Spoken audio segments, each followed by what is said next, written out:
Okay, so there's this kid in my grade, and, well, he's like a dumb kid. Like, he never does any work in his classes, and it's really weird. And so what this kid did is, like, one day he came to school, and I didn't understand what he was talking about, because he's just this kid that never does any homework. And for some reason, this morning he came to school, he's like, I read the news today. Oh boy, I was so bored this morning.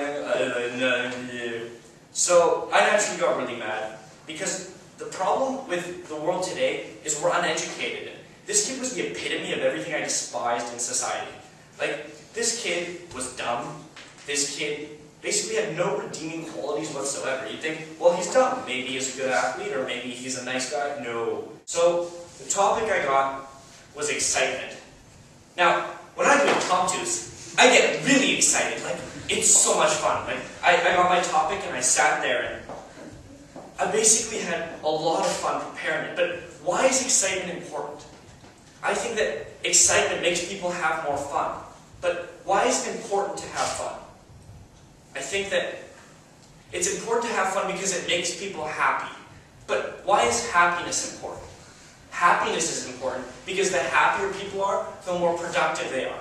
And that way, we get more things done in society. Because when people are happy, they can focus, they can be productive, and they can get more done. So why is it important to get more done? Well, I think it's important to get more done because then we have a better economy. Because if we're selling more things, and other people are buying more things, well then everyone has more money, and there's more of an economy. So why is it good to have a better economy? Well, I think it's good to have a better economy because if your country has more money, then there can just be more trade because all the other countries have more money. Yeah, sure. Okay. Well, thank you very much. Now, ladies and gentlemen, I have this brother. My brother, he's not like the other kids. He doesn't really get this idea of cause and effect. He doesn't understand that if he punches some kid in the face, chances are he's going to get hit back. He just doesn't really understand social code in really any way at all. So let me tell you about this one instance.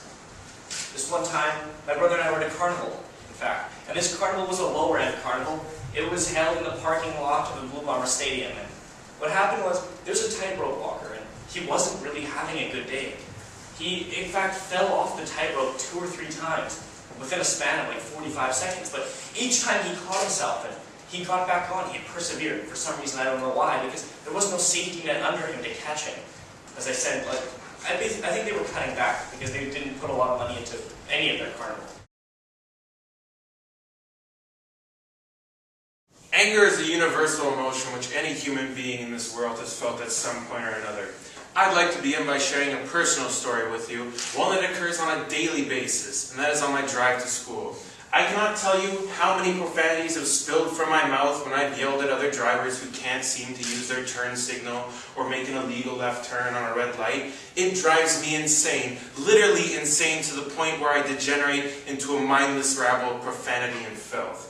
Anger, ladies and gentlemen, is an emotion which serves no purpose whatsoever in our daily lives. It numbs our senses and makes sure that we don't use the logic which God gave us, and rather depend on our pure anger and blind hatred for the other human being in this instance.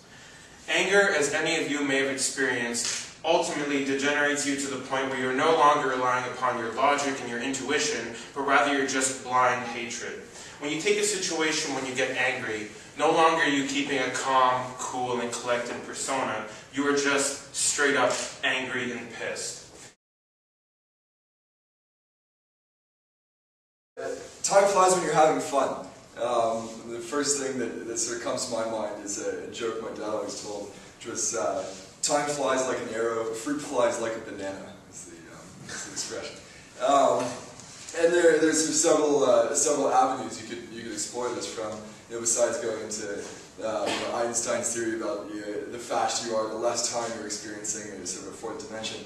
But I think one avenue you could take is that the passing of time is relative to how absorbed you are in that moment.